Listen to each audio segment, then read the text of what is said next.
This is a damn fine cup of coffee. Um cinema de sonhos e fantasias, thrillers neo-noir com tramas densas e obscuras, animações que beiram um perturbador. Definitivamente não são gêneros dos mais populares, mas com certeza certos títulos assim são lembrados e aclamados, ainda mais por serem obras desse cineasta que nos deixou recentemente, mas que certamente viverá para sempre em nossas mentes e nossos corações. David Lynch.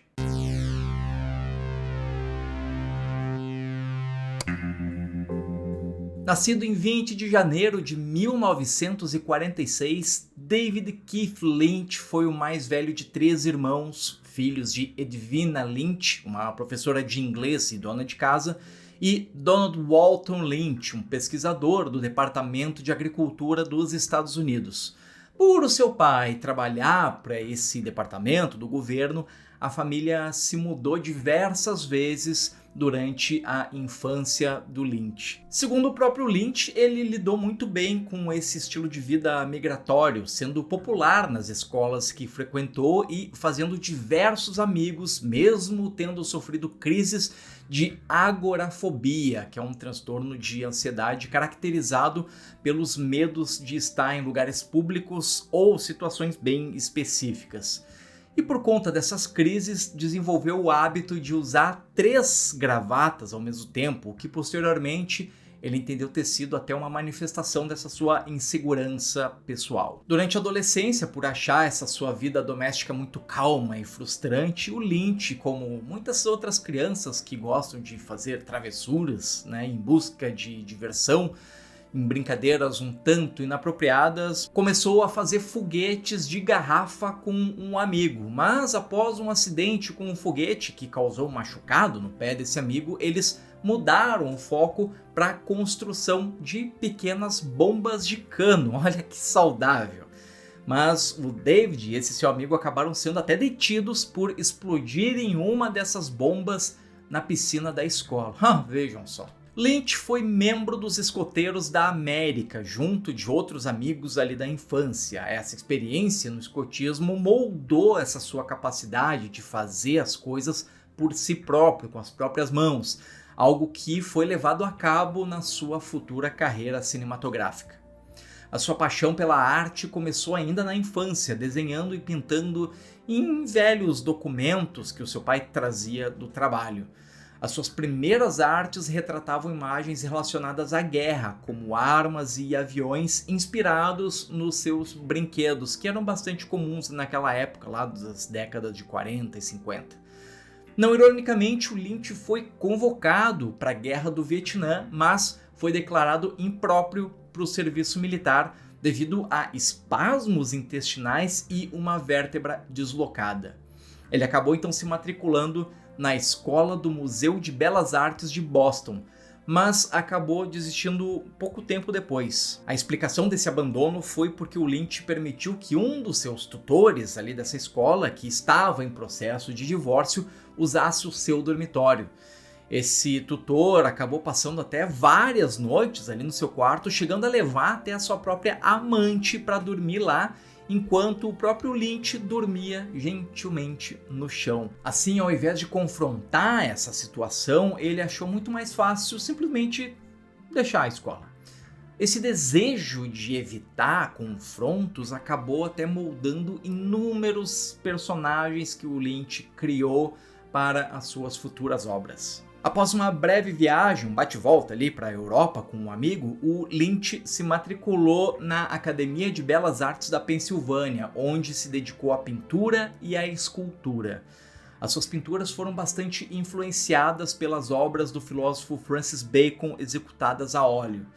Após um pequeno incidente com uma mariposa que pousou ali numa das suas pinturas, ele passou a incorporar insetos nas suas obras. Já aos 18 anos, o Lynch conheceu a sua primeira esposa, a Peggy Reavey, casando-se com ela em 1967, quando se mudaram para Filadélfia. Lá eles viveram 5 anos do que o Lynch descreveu ser uma atmosfera de violência, ódio e sujeira, testemunhando crimes e tragédias que acabaram também influenciando a sua obra. O crítico de cinema Greg Olson, que escreveu o livro David Lynch, Beautiful Dark, cita que nesse período, vivendo na Filadélfia, contrasta fortemente com a infância do diretor, dando a ele uma espécie de visão bipolar do céu e do inferno da América, que acabou moldando também muitas ambientações e tramas dos seus filmes futuros. David Lynch começou a sua carreira a partir de experimentos com esculturas em movimento, o que levaram ele a se interessar por cinema. Assim, em 1966, com a ajuda do seu amigo de infância Jack Fisk, fez o seu primeiro curta-metragem chamado Six Men Getting Sick, ou seja, 6 homens ficando doentes, que mostra esculturas simples em um loop animado de figuras ficando enjoadas até por fim vomitarem na tela. Após esse seu primeiro projeto, o seu amigo Barton Weiserman ofereceu $1.000 por um filme semelhante.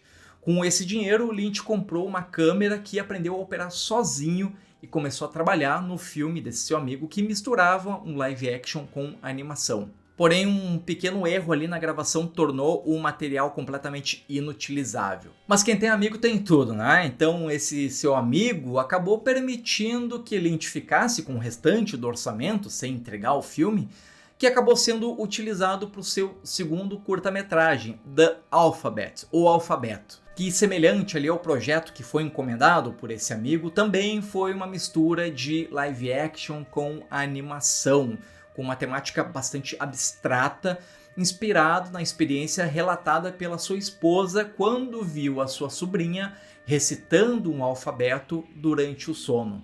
A sua esposa Peggy é a mulher que aparece nesse curta. O Lynch então acabou percebendo que o salário que ele recebia como impressor não cobria as suas despesas para ele e para sua família. Assim, um amigo indicou que ele se candidatasse a uma bolsa do recém-formado American Film Institute, onde conseguiu o ingresso e recebeu uma das 4 bolsas anuais do instituto, totalizando $5.000.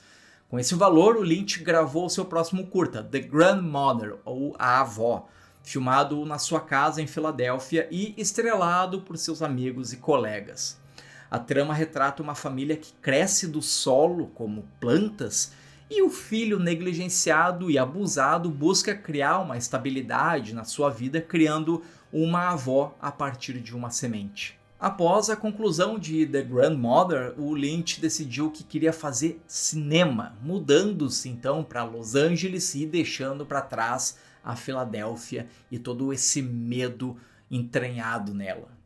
O Lynch recebeu permissão do instituto para utilizar as locações do campus ali do lugar para criar o seu novo filme intitulado Gardenback, baseado numa pintura sua de uma figura curvada com uma vegetação crescendo nas suas costas. Gardenback era um roteiro bastante surrealista sobre adultério, apresentando um inseto em crescimento contínuo que representava a luxúria de um homem pela sua vizinha. Mas o roteiro resultaria em um filme de aproximadamente 45 minutos, o que o Instituto considerou longo demais para um filme tão figurativo e não linear. Assim, no lugar de The Gardenback, o Lynch apresentou um roteiro seu, de sua própria escrita, chamado Eraserhead, que se tornou o seu primeiro longa-metragem. O roteiro, altamente surrealista, teria sido vetado pelos membros do conselho do instituto, mas foram persuadidos a aprová-lo pelo próprio reitor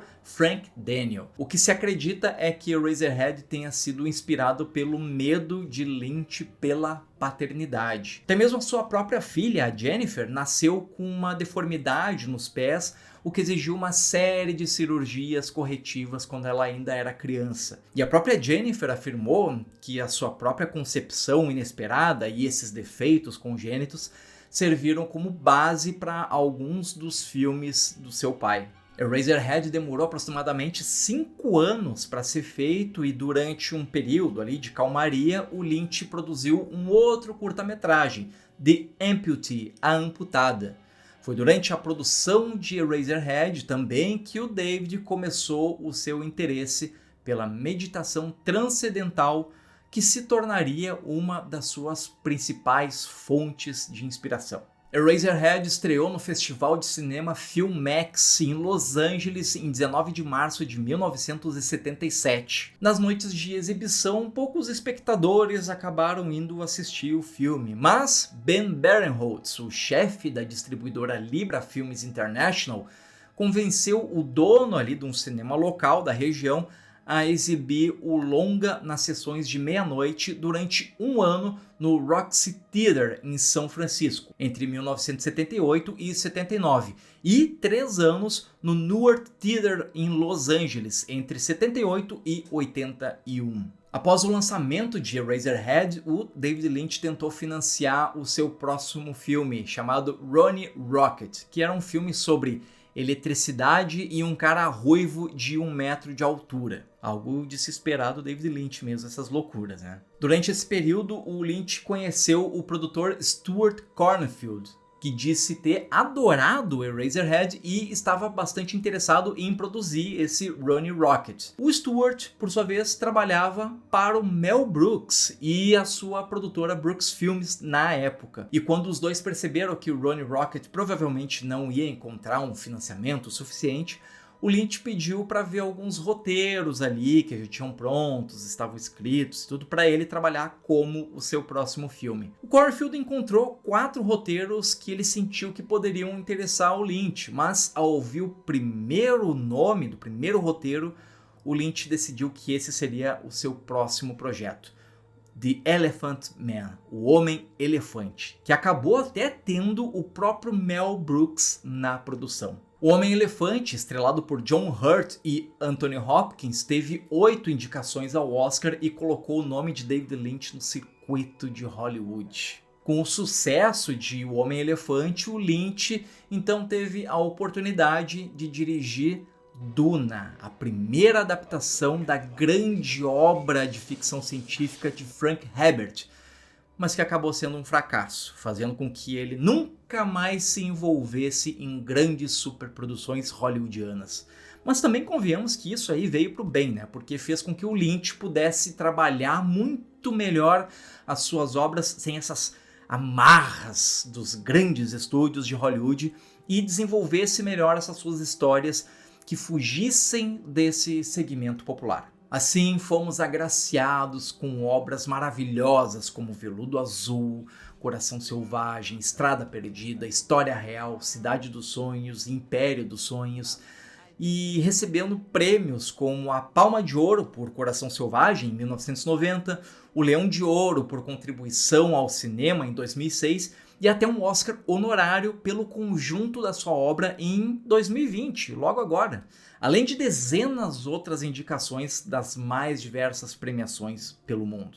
O David Lynch ainda criou uma das mais aclamadas séries para televisão, Twin Peaks, trazendo seu grande amigo ali de longa data, o Kyle MacLachlan, interpretando o detetive Dale Cooper na intrigante e surrealista missão de descobrir quem matou Laura Palmer. Twin Peaks se tornou um marco na televisão, sendo uma referência para inúmeras outras obras para além da televisão e do cinema. A série teve apenas 2 temporadas ali no início dos anos 90 e teve uma continuação pelo streaming ali, o vermelhinho, aquele, né, tudo um, em 2017, trazendo novamente essa aura surrealista que marcou a obra de David Lynch. Em 2008, o cineasta esteve aqui no Brasil durante 9 dias para divulgar o seu livro Em Águas Profundas, Criatividade e Meditação, fazendo uma turnê nas cidades do Rio de Janeiro, São Paulo, Brasília e Belo Horizonte, finalizando seu roteiro na capital mineira, onde realizou uma sessão de meditação coletiva no Lar dos Meninos São Vicente de Paulo, em Ribeirão das Neves, uma instituição filantrópica que atende jovens em situação de vulnerabilidade, que contou com mais de 5.000 crianças participando dessa meditação. Além também de participar de programas de entrevistas, como por exemplo Roda Viva, e até um rolê aleatório, como não podia deixar de faltar, na sede da Associação Comercial do Rio de Janeiro, com o coral de oficiais do Forte de Copacabana cantando Hey Jude dos Beatles, algumas socialites aqui, alguns militares ali, o time juvenil do Fluminense e até o técnico de futebol Carlos Alberto Parreira. Porque afinal ele estava no Brasil e nada melhor do que fazer um rolê aleatório aqui em terras tupiniquins. O Lynch também acabou dirigindo alguns videoclipes e fazendo participações especiais em séries e filmes, como na sua própria Twin Peaks, interpretando o vice-diretor do FBI, e no longa The Fabelmans, do Steven Spielberg, agora lançado recentemente, onde ele interpreta o consagrado diretor de filmes de faroeste John Ford. Mas, infelizmente, não somos eternos. David Lynch, um fumante inveterado, foi diagnosticado com enfisema pulmonar em 2020 e acabou nos deixando agora, no dia 15 de janeiro de 2025, 5 dias antes de completar seus 79 anos. Em seu aniversário, no dia 20, a sua filha usou as redes sociais para convidar os fãs do cineasta a uma sessão de meditação em uma homenagem a ele e ao seu legado. Seus longas, assim como seus curtas e a sua série Twin Peaks, são convites para a reflexão. São obras de difícil compreensão, mas que ainda assim nos fazem pensar profundamente, não só na trama que a gente acabou de assistir, como também nas situações em que nós passamos aí nas nossas vidas, os problemas, as dificuldades nossas e dos outros, numa reflexão sobre o mundo em que vivemos hoje em dia. E assim como as suas obras, reflexões não são fáceis, não são breves pensamentos que nós temos quando tomamos banho, ou quando cozinhamos, ou esperamos cair no sono deitados ali nas nossas camas. É praticamente impossível assistir a uma obra do David Lynch e sair dizendo aí aos quatro ventos, que eu entendi tudo, que esse filme aí é muito fácil de compreender, porque eu sei tudo, que isso aí é fácil e tudo bem. Não. Seu cinema foi único, foi autoral. E hoje, no momento em que estamos soterrados de obras pasteurizadas e mastigadas para um público que apenas dá o play em algum filme ou série, em algum streaming por aí, para apenas ficar ouvindo aquele som daqueles personagens falando enquanto prepara o almoço, lava a louça ou limpa a casa. O nome e a genialidade de Lynch fará uma grande falta para um cinema profundo, autoral e transcendental, ao qual ele dedicou a sua vida para presentear um público que gosta de ser desafiado a refletir sobre o que ele acabou de assistir. E se você não parou para meditar ou refletir e ficou até aqui, aproveita e deixa o seu like aqui nesse vídeo, comenta também quais as obras do David Lynch você já assistiu ou ainda quer assistir. Compartilha também esse vídeo para todo mundo que você sabe que gosta do Lynch. Se inscreve aqui no canal e nas minhas outras redes sociais, onde eu publico também outros vídeos mais curtos com curiosidades sobre cinema, séries e tudo mais sobre essas maravilhosas obras de arte. Então, até mais!